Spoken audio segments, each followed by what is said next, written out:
My parents and greedy relatives betrayed me, branding me unwanted and excluding me from my grandfather's will. But inside the lawyer's office, the shocking truth exploded. I was the sole heir to everything.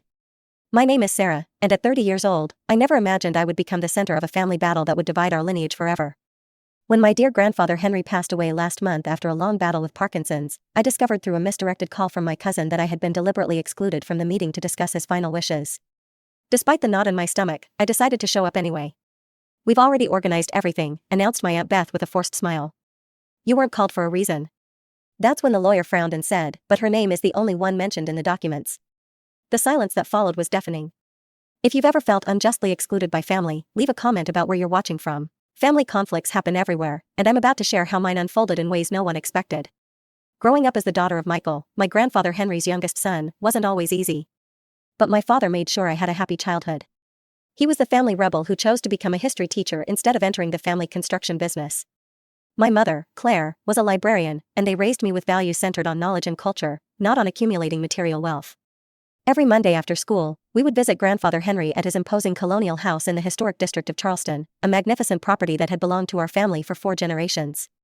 When I was 14 years old, everything changed drastically. My father died in a car accident on his way home from an educational conference, and my mother struggled to cope with the loss, both emotionally and financially. Grandpa Henry intervened without hesitation. "Sarah will live with me during the week," he announced to the family, not accepting any contrary arguments. For the next 6 years, I divided my time between my mother's small apartment and Grandpa's house. While my mother worked overtime at the municipal library to support us, Grandpa became my second father. "You're just like me, Sarah," he used to say as we walked through his garden full of old rose bushes. "You see value in people and memories, not just in what glitters." His words shaped my personality more than he ever knew. Grandpa Henry wasn't your typical wealthy patriarch. He wore simple clothes, regularly donated to the local library, and quietly supported the city's cultural projects. The colonial house was his only concession to luxury, a home filled with stories and old books rather than ostentation. My Uncle Rick and Aunt Beth never understood his choices. They lived in gated communities on the outskirts of the city, drove imported cars, and constantly pressured Grandpa to modernize his lifestyle. When I decided to follow in my mother's footsteps and become a librarian, specializing in historical document preservation, my extended family was perplexed. Uncle Rick approached me during New Year's dinner when I was 23. "Sarah, you could work for the family business. Why waste your time on such a limited career?" He took a sip of his expensive whiskey while looking at me with disdain. "Your grandfather could make a call and get you an executive position tomorrow." I simply smiled and replied, "I want to build my own path." Uncle Rick and my cousins, Daniel and Camila, both business administration graduates working in the family company, found my choice incomprehensible. They grew up expecting inheritance and connections to pave their future. Camila once asked me, completely serious, "But don't you want to have real money?" The concept that I could value something beyond financial success was foreign to them. When Grandpa reached his 82nd year, his health began to gradually decline. I started visiting him 3 times a week, bringing new books, helping with correspondence, and simply talking. We spent hours organizing his personal library, and he told me stories about our ancestors that no one else seemed interested in hearing. His cinnamon cookies were famous in the family, but I was the only one who knew the secret was a pinch of nutmeg. "You have ink on your fingers again," he would laugh, pointing to my hands stained with library stamps. Even with his body weakening, his mind remained sharp and his intellectual curiosity intact. During these visits, he told me about our family's history that no one else seemed to value, how our great-great-grandmother had been one of the first women to open a school in the region, how the family fortune originally came from building the first local railroad, stories of struggle, perseverance, and occasional failures that humanized our family beyond the polished facade presented at family gatherings. "Remember, Sarah," he told me during a particularly peaceful afternoon, "wealth doesn't make a person worthy. How we treat others when we think there's nothing to gain, that's the true measure of character."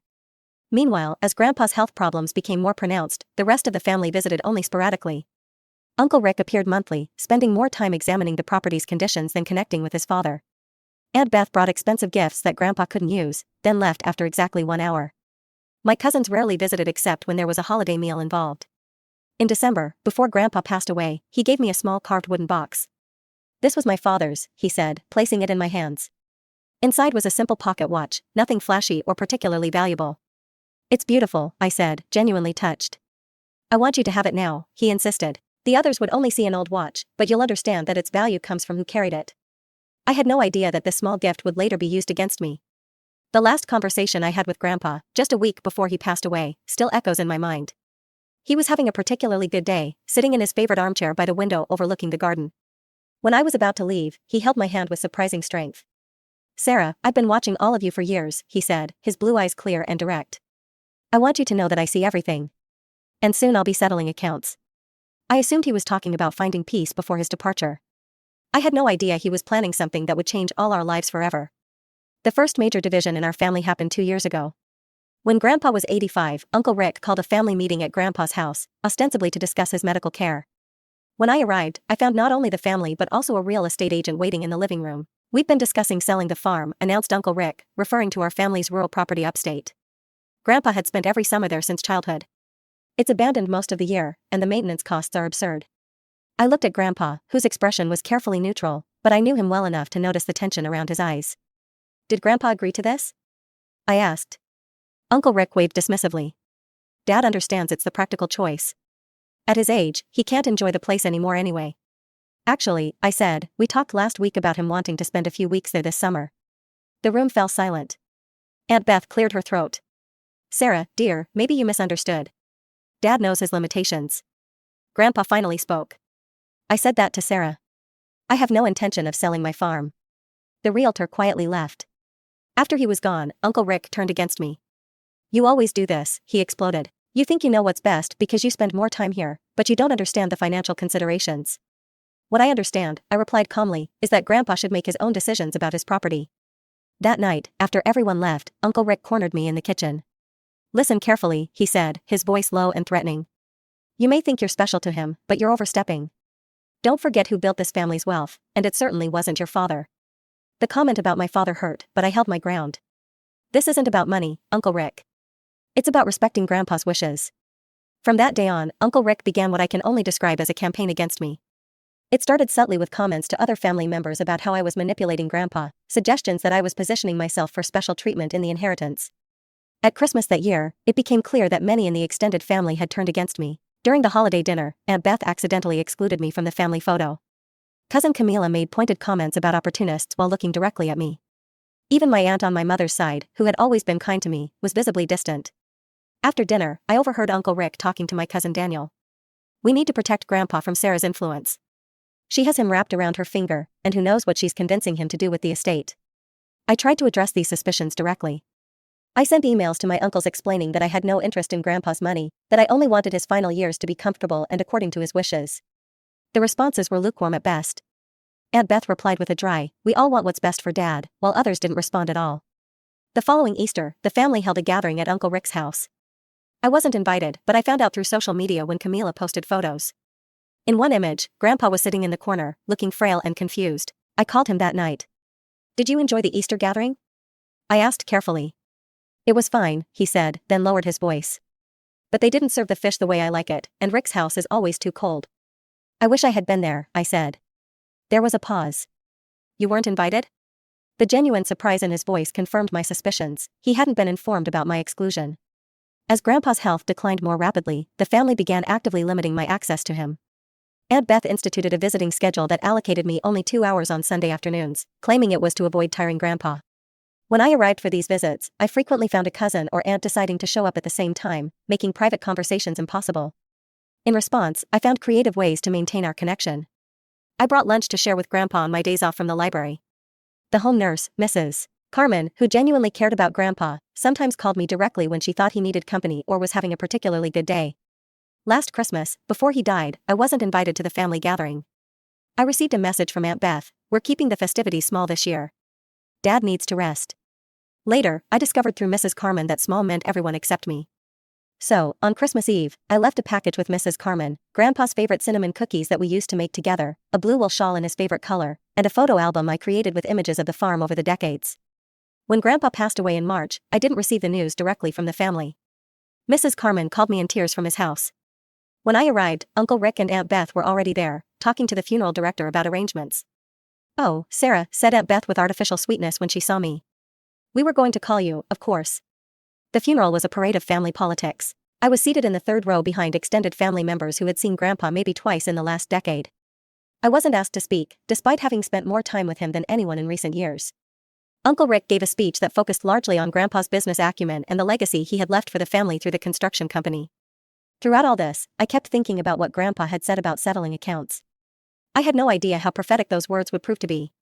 2 weeks after the funeral, I was preparing dinner in my small apartment when my phone buzzed with a message. It was from my cousin Camila, clearly sent to a group by mistake. Meeting tomorrow at Dr. Foster's office, 2 p.m. Mom said not to tell Sarah. I stared at the message, my stomach dropping. A second later, another message arrived. Sorry, wrong group. Please ignore. I sat at the kitchen table, a cold feeling spreading through me. So, this was how it would be. They weren't even going to tell me about the will reading. Whatever inheritance Grandpa might have left me, they planned to keep me completely in the dark about it. All night, I debated what to do. Part of me wanted to respect their wishes, to rise above the pettiness. I had never cared about Grandpa's money. Our relationship had been about love, not inheritance. But another part of me, a stronger part, felt that Grandpa would want me to be there.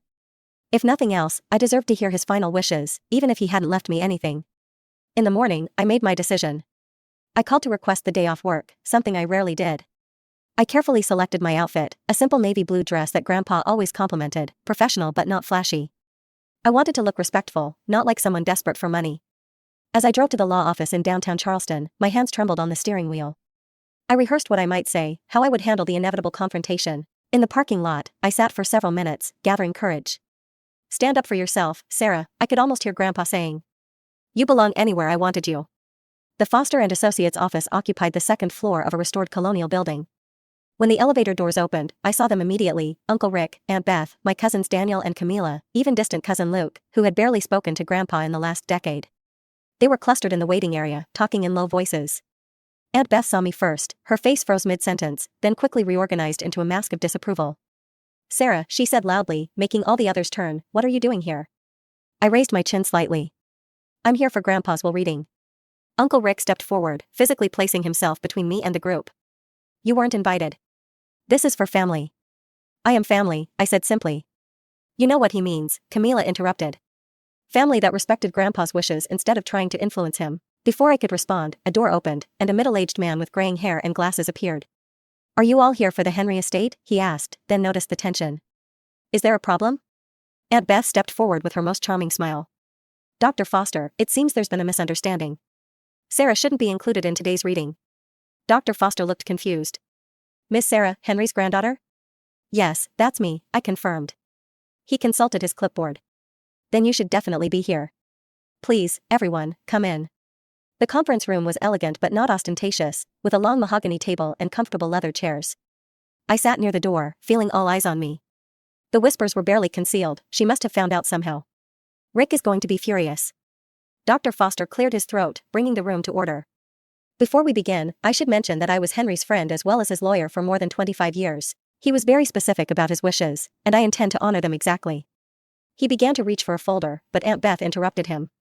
Dr. Foster, I feel I should explain the situation with Sarah. She wasn't invited today because we've already discussed the distribution of most items. We didn't want to waste your time. I felt my face burning as everyone turned to look at me again. We've already organized everything, my aunt announced with finality. You weren't called for a reason. Dr. Foster frowned, looking genuinely perplexed. I'm afraid there's been a serious misunderstanding, Mrs. Beth. Nothing should have been distributed yet. He looked directly at me. And as for Miss Sarah not being invited, he opened the folder in front of him and adjusted his glasses. That would be highly irregular considering the contents of the will. What do you mean? Uncle Rick demanded. Dr. Foster looked up, his expression professionally neutral but with something like satisfaction in his eyes. I mean that her name is the only one mentioned in the will. The room fell into deadly silence. I felt as if all the air had been sucked out, leaving us in a vacuum where no one dared breathe. That's impossible, Uncle Rick finally stammered. There must be some mistake. I assure you there isn't, Dr. Foster replied, his tone making it clear he wasn't a man who made mistakes. Perhaps it would be best if I simply read the will as Henry intended. Dr. Foster put on his reading glasses and began in a clear, firm voice. I, Henry, being of sound mind and body, declare this to be my last will and testament, revoking all previous wills and codicils. The formal legal language continued for a moment before he reached the critical section. After careful consideration and observation of my family over recent years, I have come to a decision about the estate. I therefore leave all my properties, both real and personal, including but not limited to my main residence at 47 Flower Street, my rural property in Pine Valley, all financial accounts, investments, personal belongings, and family heirlooms to my granddaughter Sarah. There was a collective gasp. Camila dropped her water glass, sending it shattering across the wooden floor. No one moved to clean it up. This can't be legal, said Uncle Rick, his face assuming an alarming shade of red. Dr. Foster continued as if he hadn't been interrupted. I've included a personal letter explaining my decisions, which Dr. Foster will provide to Sarah privately. However, I wish to make it clear that this decision was made with full awareness and careful consideration. He looked up from the document. There's more, but perhaps we should address immediate concerns first. Aunt Beth was crying now, mascara running down her cheeks. After everything we did for him, the medical appointments, the family dinners, maintaining his social position when he insisted on associating with those library people. Daniel leaned forward. We're going to contest this. He clearly wasn't of sound mind. Dr. Foster shook his head slightly. I would advise against that course of action. Henry anticipated this reaction and took extensive measures to document his mental competency. He underwent comprehensive cognitive evaluations by 3 separate neurologists in the months before he passed away. All certified that he was fully competent to make these decisions. As reality sank in, I remembered Grandpa's words, I've been watching all of you for years. He wasn't making small talk. He was testing us, observing how we behaved when we thought there was nothing to gain. Dr. Foster reached into his briefcase and removed a sealed envelope. Sarah, your grandfather asked me to give you this letter privately, but given the circumstances, you may want to share certain parts with the family. With trembling hands, I opened the envelope and began reading silently. My dear Sarah, if you're reading this, then I've moved on to whatever comes next, and you've just discovered that you're my sole heir. I imagine the family isn't taking it well. For years, I watched how each of you behaved around me. Rick visited me only when he wanted to discuss rationalizing my assets. Beth came with expensive gifts but never stayed long enough for a real conversation. The grandchildren, except for you, called only on birthdays and holidays. But you, Sarah, you came because you wanted to be with me. You listened to my stories, organized my library, and treated me like a person, not like a bank account waiting to be accessed.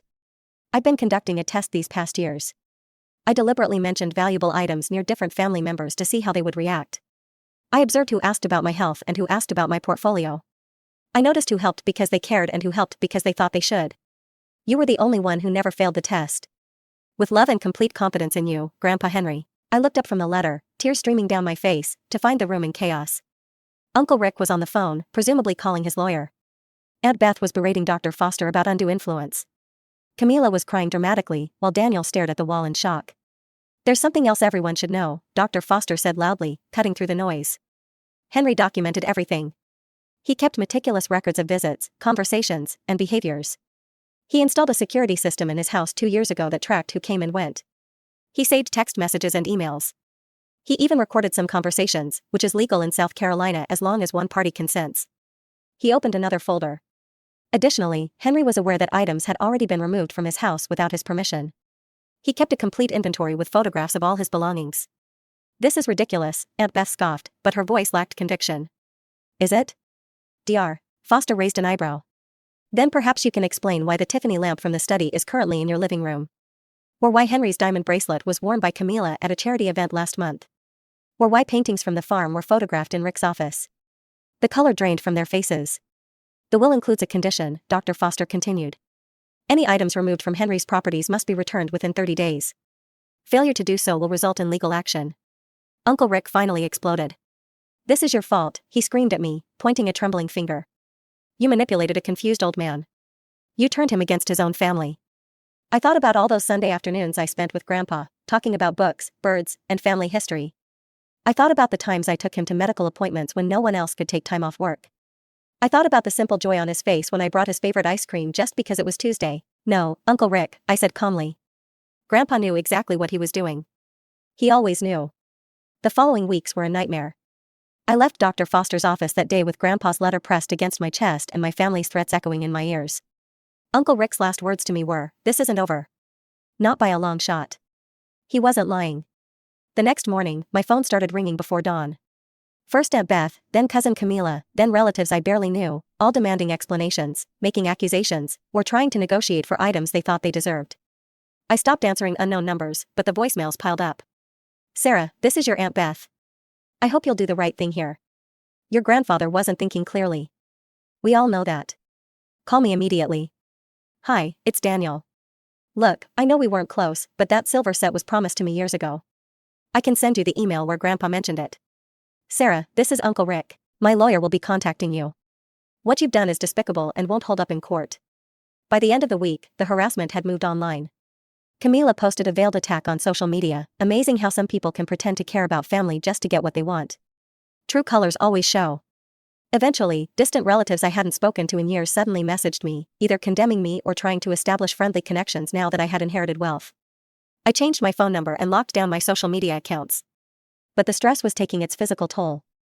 I wasn't sleeping, had constant headaches, and my supervisor at the library noticed I was making small mistakes I would never have made before. "Sarah, is everything okay?" she asked after I forgot to catalog a rare book donation. "This isn't like you." I broke down and told her everything. She immediately insisted I take a week of personal leave. "Our patrons need you at your best," she said gently. "Take time to get your legal affairs in order." During that week, I finally visited Grandpa's house, my house now, according to the will. I used the key I'd had for years and entered the quiet, empty rooms that still smelled faintly of the lavender cologne he wore. But something was wrong. The house felt hollow, with conspicuously empty spaces on walls and shelves. Moving from room to room, I began to realize the extent of what had happened. The antique clock that had always been in the hallway, gone. The crystal figurine collection that Grandpa treasured, missing several pieces. His desk in the bedroom, almost empty of all personal items. They had already taken so much, not just valuable items but things of purely sentimental value: the hand-knitted blanket that Grandpa's mother had made, the souvenir spoon collection from his travels with Grandma, even the worn recipe book where he had written notes in the margins. I sat on his bed, now stripped of the handmade quilt that should have been there, and cried until I had no more tears. It wasn't about the monetary value. It was the erasure of his presence, the theft of memories I had hoped to keep close. At the back of his closet, I found a small safe I didn't know existed. After trying several combinations that might be meaningful to him, I finally used his birth date, and it opened. Inside was a leather-bound journal, several flash drives, and a note in his handwriting: "For Sarah, use if necessary." The journal detailed everything, every visit, every conversation, every item borrowed that was never returned. He had been documenting the family's behavior for years, creating a record that would be impossible to contest. The flash drives contained backup copies of emails, photographs of his belongings, and even audio recordings. One entry from 6 months before his death stood out: "Rick visited today, spent 10 minutes asking about my health, then an hour trying to convince me to simplify my estate by selling the rural property. When I refused, he became quite irritated and said I was being irrational about a depreciating asset. What he doesn't know is I had the property appraised last month. It's worth almost double what Helen and I paid for it. Rick never understood the difference between price and value." Another entry was even more revealing: "Beth brought Camila for a casual visit today. While Beth kept me occupied in the living room, Camila disappeared upstairs for almost 20 minutes. After they left, I checked my jewelry box. As I suspected, my tennis bracelet is now missing. Updated the inventory and took photos of the empty space.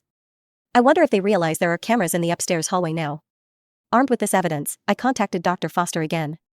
"I need to fight back," I told him. "They've already taken so much." "Henry suspected this might happen," he said gravely.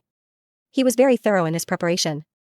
I'll connect you with a lawyer who specializes in contested wills and estate theft." The lawyer, Ms. Patricia Silva, was a formidable woman in her 50s with a reputation for being ruthless. She reviewed Grandpa's documentation and immediately began drafting cease and desist letters for everyone who had taken items from the house. "This is one of the most well-documented cases I've ever seen," she told me. "Your grandfather was extraordinarily methodical." The legal response only intensified the family's campaign against me. Uncle Rick, true to his word, filed a lawsuit contesting the will on grounds of undue influence and lack of testamentary capacity.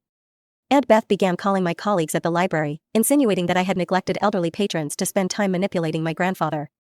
The library director called me into her office. "Sarah, I know these accusations are unfounded, but they're becoming disruptive. Several families have expressed concerns after receiving calls from your aunt. My professional reputation, which I had built through years of dedicated service, was being systematically attacked. The stress became so severe that I developed insomnia and began having panic attacks. My doctor prescribed anxiety medication and strongly recommended therapy. Your physical symptoms are a direct result of this ongoing stress," she explained. "This level of family conflict creates genuine trauma." When I thought things couldn't get worse, I received an email from a local reporter asking for comments about the estate dispute that has divided one of Charleston's oldest families. Somehow, the story had leaked to the press. That night, alone in my apartment with the curtains drawn, I hit my lowest point. I seriously considered giving up, signing away the inheritance just to make the nightmare end. I picked up Grandpa's letter again, seeking comfort in his words. When my phone buzzed with a message from an unknown number, I hesitated but opened it. "Sarah, this is Mrs. Carmen, your grandfather's nurse. I still have some things he wanted you to have, personal items I kept safe. Can we meet?" The next day, Mrs. Carmen handed me a small box. "He made me promise to keep these separate from everything else in the house. Said you would know what to do with them when the time came." Inside the box were more memory cards and a small digital recorder. When I plugged the first card into my laptop, I found dozens of video files. Grandpa, sitting in his favorite chair, speaking directly to the camera. In the first video, dated almost a year before his death, he looked directly at the lens with clear, sharp eyes. "My name is Henry.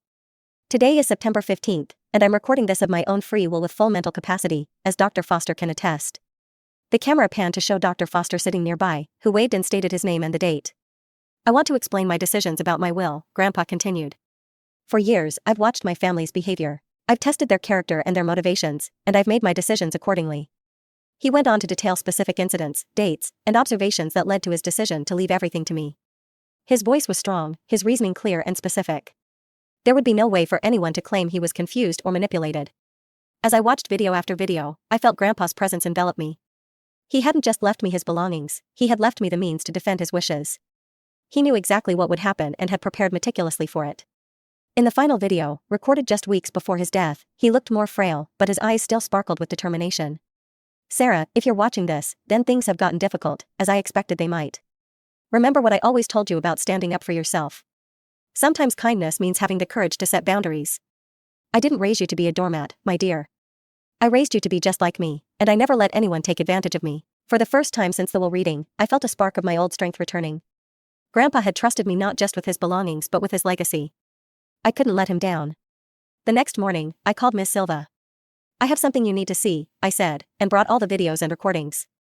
After reviewing them, she leaned back in her chair with the first genuine smile I'd seen from her. This changes everything. Your grandfather didn't just build a case, he created a fortress. With this new evidence, we developed a comprehensive strategy. First, we filed a formal inventory of all missing items with the probate court, complete with photographs and documentation of their current locations. Then, we sent formal legal demands for the return of each item with clear deadlines. Simultaneously, Ms. Silva filed a motion to dismiss Uncle Rick's lawsuit contesting the will, attaching Grandpa's videos as evidence. No judge in South Carolina will rule against your grandfather after seeing these, she assured me. We also contacted the library's legal team, providing evidence that the accusations against me were part of a targeted harassment campaign. They immediately issued cease and desist letters to my relatives, threatening legal action if the defamatory calls continued. For additional support, I contacted several of the nurses and caregivers who had cared for Grandpa in his final months. They were happy to provide sworn statements about the frequency of my visits compared to the rest of the family. You were there at least 3 times a week, confirmed Nurse Santos. Sometimes your uncle would go a month without showing up, then spend the whole visit on his phone. Mrs. Carmen provided a detailed calendar she had kept of all visitors, showing that I had visited Grandpa 87 times in his final year, while Uncle Rick had visited 9 times and Aunt Beth 12 times. My cousins had visited only on holidays. We also obtained financial records showing that Uncle Rick had borrowed substantial sums from Grandpa over the years without repayment and that Aunt Beth had charged numerous personal expenses to Grandpa's accounts under the pretense of care costs. Armed with this mountain of evidence, Miss Silva suggested we call a family meeting at her office. Sometimes showing all your cards at once can avoid months of unnecessary litigation, she explained.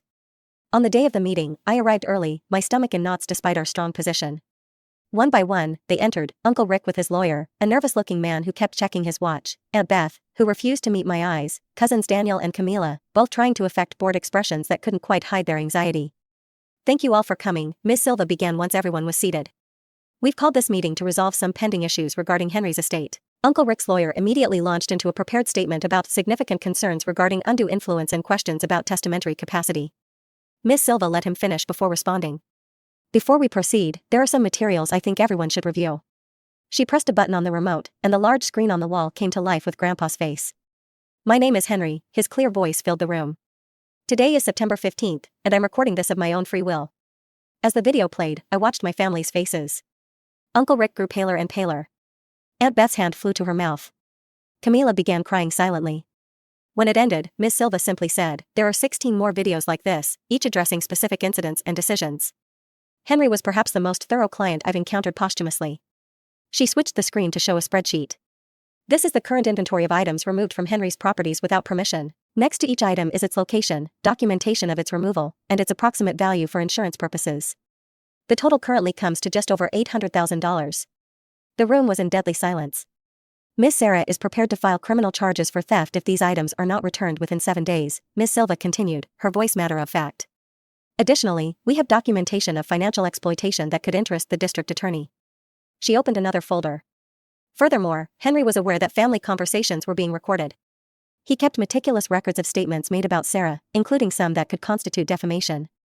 Uncle Rick's lawyer leaned over and whispered urgently in his ear. After a moment, Uncle Rick cleared his throat. Perhaps we've all been hasty. Emotions run high after a loss like this. I couldn't help but add, especially when there's money involved. The meeting ended with Uncle Rick's lawyer requesting time to review the evidence and advise his client. 2 days later, he called Ms. Silva to inform her they would be withdrawing their lawsuit contesting the will. Within a week, items began appearing on Grandpa's porch, delivered by moving companies rather than returned personally. The jewelry came back via mail, each piece carefully packaged. No notes, no apologies, but at least they were complying. I didn't expect to hear directly from any of them, so I was surprised when Aunt Beth called me directly. "Sarah," she said, her voice lacking its usual harshness, "we didn't realize how much these past years meant to Dad." "You never asked," I replied simply. There was a long pause. "We thought you were taking advantage of him. We didn't understand why he preferred your company so much. Because I saw him as a person, not as a bank statement." Another pause. "Some of us would like to talk, to explain, maybe even apologize." I considered her words. "I'm willing to listen, but I need time." After we hung up, I sat in Grandpa's living room, truly my living room now, surrounded by the returned items that carried his memory. The victories of recent weeks felt hollow in some ways. I had the house, the belongings, the legal validation. But I had lost what remained of my family in the process. The next day, I took action. I called each family member individually, offering them the opportunity to select one sentimental item from Grandpa's belongings, not the most valuable things, but something meaningful to remember him by. Some refused, still too proud or angry. But Camila surprised me by asking for Grandpa's recipe book. "He taught me to make French toast once," she admitted. "It's one of my few good memories with him." Daniel asked for Grandpa's old toolbox from the farm. "He took me fishing a few times when I was really little, before everything got so complicated." Uncle Rick predictably refused my offer, but Aunt Beth asked for one of Grandpa's watercolors, a simple landscape of the valley at sunset. "He painted it the summer before he married Mom," she told me. I always admired it. These small connections didn't heal the deep wounds that had been inflicted, but they were a beginning, an acknowledgement that Grandpa had been more than his wealth. He had been a person who touched all our lives in different ways. The court officially closed the case the following month, confirming me as sole heir and legal owner of all Grandpa's properties and belongings. The victory was complete but complicated by the knowledge that relationships had been irreparably damaged. As I stood on Grandpa's porch, my porch, watching the sunset, I thought about how he would feel about everything that had happened, the ugliness, the accusations, the greed, but also the final honoring of his wishes. "We did right, Grandpa," I whispered to the evening air. "We saw everyone clearly, even when we couldn't see ourselves." 6 months after the will reading that changed everything, I sat in Grandpa Henry's garden, now my garden, watching bees lazily buzzing around the lavender bushes he had planted years ago. The property had transformed in subtle ways. I maintained the character and coziness he had cultivated but added touches that reflected my own personality: new bookshelves in the library, a small meditation corner in the sunroom, wind chimes hanging from the porch ceiling. The house no longer felt haunted by conflict. It had become a sanctuary again, exactly as it had been during my childhood visits. I took a leave of absence from the library to focus on settling the estate and determining my path forward. The inheritance had given me options I never imagined having, but also responsibilities I was still learning to navigate. One rainy afternoon, while organizing Grandpa's desk, I found an envelope I had somehow missed during previous cleanings. It was addressed simply, "For Sarah, after everything is settled." Inside was a handwritten letter on Grandpa's distinctive letterhead. "My dear Sarah," it began, "if you're reading this, then the storm has passed. Knowing our family, it was probably a Category 5 hurricane. But I had complete faith in your strength and resilience. I need to explain something I couldn't put in my official documents. This inheritance was never about punishing the others, though I'm sure that's how they saw it. It was about recognizing the heart that beats so strongly in you, the same heart my father had, the same heart your father, Robert, inherited. Money changes people, Sarah. I've watched it happen throughout my life. It can bring selfishness, entitlement, and cruelty. But occasionally, very occasionally, it finds its way to someone who understands its true purpose, creating security that allows for generosity. I chose you not because you were perfect or because you never disappointed me. I chose you because when you made mistakes, you owned them. When you disagreed with me, you did so respectfully.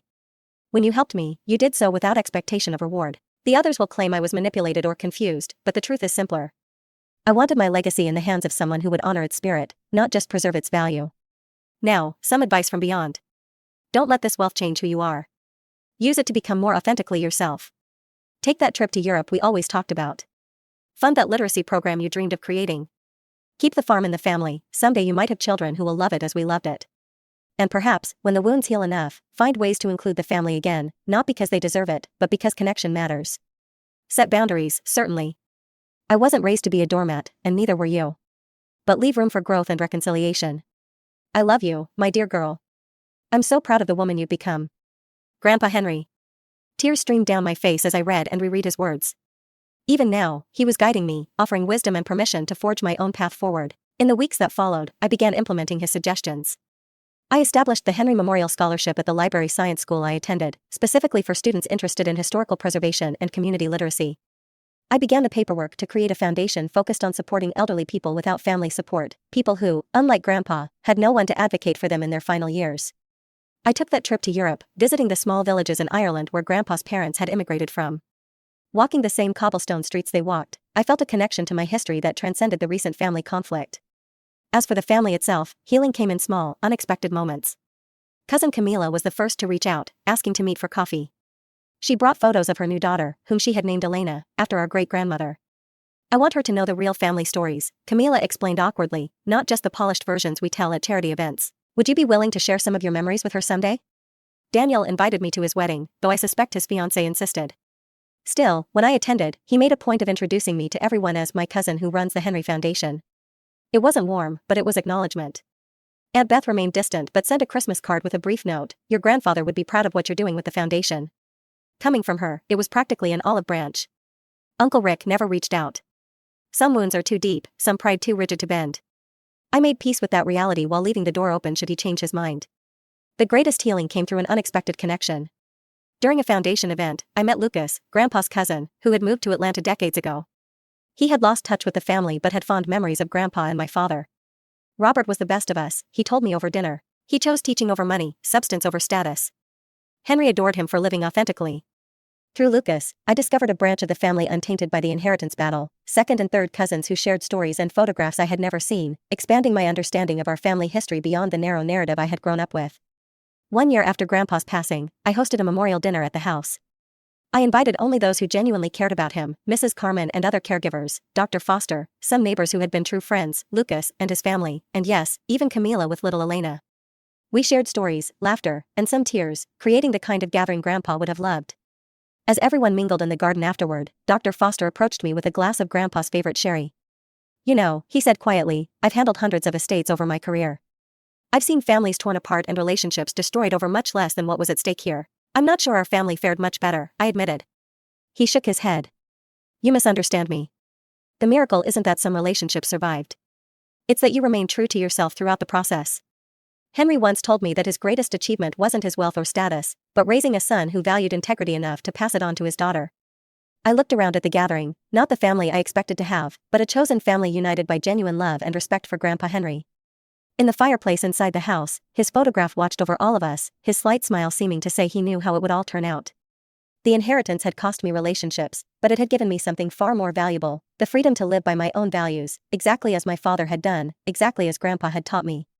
I understood now that this had been his true legacy, not the house or the money, but the courage to stand firm in my truth. As the evening ended and guests departed, I stood on the porch, watching fireflies emerge in the summer twilight. "We made it, Grandpa," I whispered. "We settled the accounts." Have you ever had to stand up to family pressure? I'd love to hear your stories in the comments below. And if this story resonated with you, please subscribe to hear more stories about family dynamics, unexpected inheritances, and finding strength in difficult situations. Remember that sometimes the most valuable inheritance isn't measured in dollars, but in the lessons and love we carry forward. Thank you for listening to my story today. May you always find the courage to honor your own truth, exactly as my Grandpa Henry taught me.